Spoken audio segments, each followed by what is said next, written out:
Quadratic modeling was actually I think one of your guys' best units. It was it's one of my favorites. Remember, we're just putting these in to Desmos and kind of trying to see what's happening. We have a couple Moana problems. I don't know about you guys, but I like Moana quite a bit. We watched it a lot in our house. Now he jumps off a small cliff after he's stolen the hardest feet. If the equation, this, models his jump, answer the following question. H of t is in feet and t is seconds. So when will Maui land on the ground?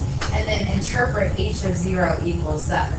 So first I'm going to put it into Desmos. Now when I put this into Desmos, I need to make sure that I'm using x's and not t's. So what I'm going to be putting in is negative 16x squared minus 54x plus 7. You cannot put in equals 0. Okay? So just go ahead and put that in. So negative 16x squared. Be great for you to play along too. Minus 54x plus 7.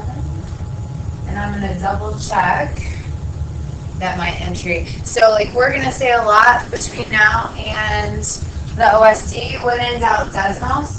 We're also going to say double check your entry. It'd be really sad to do the problem right, but have the wrong problem in Desmos that you're looking at. Super sad. Okay, so we want to get our picture kind of to the right. So this is kind of ugly here. It is a little bit ugly. This one is awfully ugly. So I'm going to do this. I'm going to change my x's and change my y's. And you can do that with that little wrench. On my x-axis, I'm going to go, I don't know, negative 2 to 2. And on my y's, I'm going to go, I don't know, negative 2 to 20. I'm just guessing. I really don't remember. I haven't looked at this problem yet today. And just see what that looks like. Okay, so here's my y-intercept.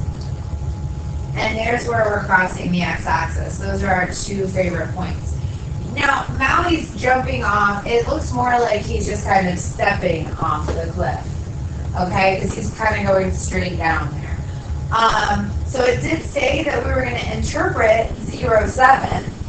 So it makes me feel good that that 0,7 is there. Here is where he hits the water. Right, there usually, when we're dealing with parabolas, there are 3 points that we kind of want to use. The y-intercept, the max, and the x-intercept. If we're doing kind of a jumping off of a tree stump, like the frog problem or the flying squirrel. So with Maui, here's where he jumps off the cliff. Here's where he lands, 0.125 seconds.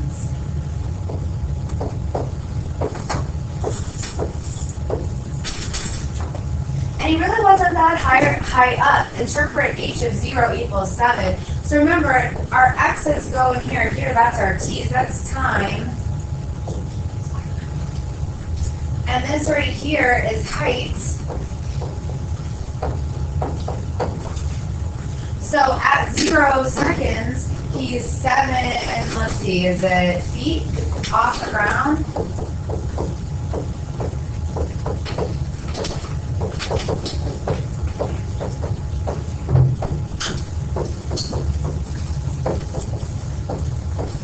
If you're interpreting, and so again, for the OST, we'd probably be taking this from a list, right? At 0 seconds, he's 7 feet from the ground. Well, let's look at our problem again. Maui jumps off a small cliff. So that's actually how high the cliff is. The cliff is 7 feet high, or 7 feet above the water.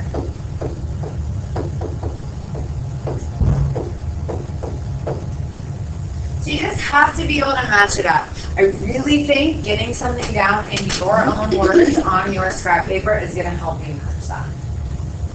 Okay, so this is kind of my first attempt at writing out what's going on, and this would be more like what is actually on the test, like their description.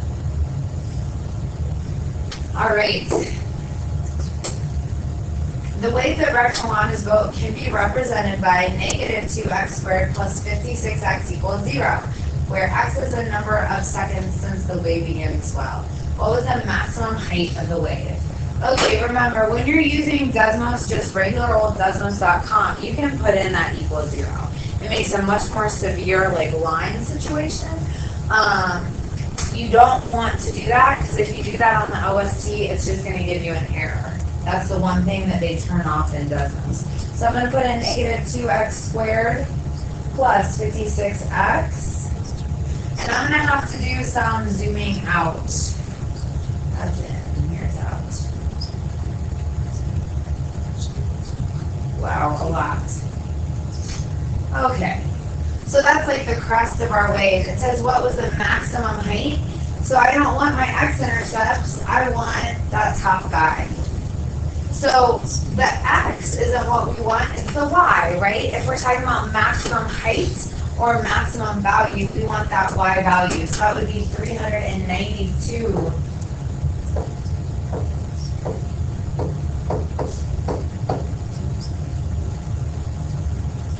And again, for that maximum, we were taking this guy up here, and we were taking the y coordinate.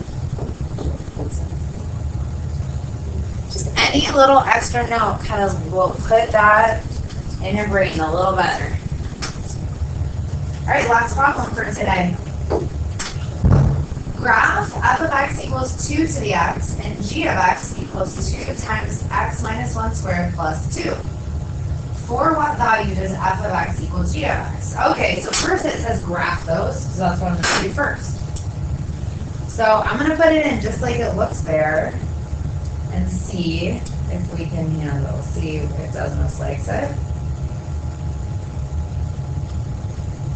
Equals 2 to the x, is that right? Yep. Remember, to get that x up there, you have to do your A to the B button. So there's 2 to the x. I'm going to hit the home button there. 2 to the x is an exponential. And then we're going to do g of x.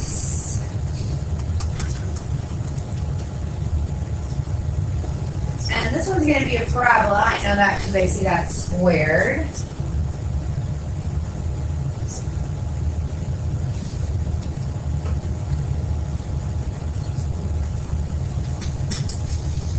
It's a little hard to see, so I'm going to get a little bit of a better picture. So this problem is not difficult, but the way that it's written is kind of confusing. For what values of x does f of x equal g of x? That's just where do they cross?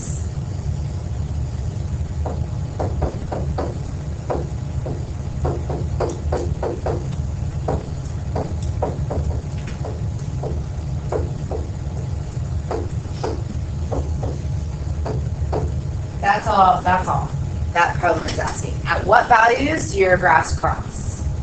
Anytime you see equal sign, you're looking for where graphs cross there. So, again, Desmos is lovely. We don't want the y-intercepts of the purple one, of the parabola, or of the green one, which is the exponential. We want where these are crossing.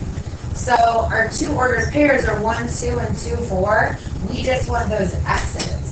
So we want x equals 1, x equals 2. And it's very possible that on a problem like that, the OST would give you box x equals, and you would just put in that x value. Okay?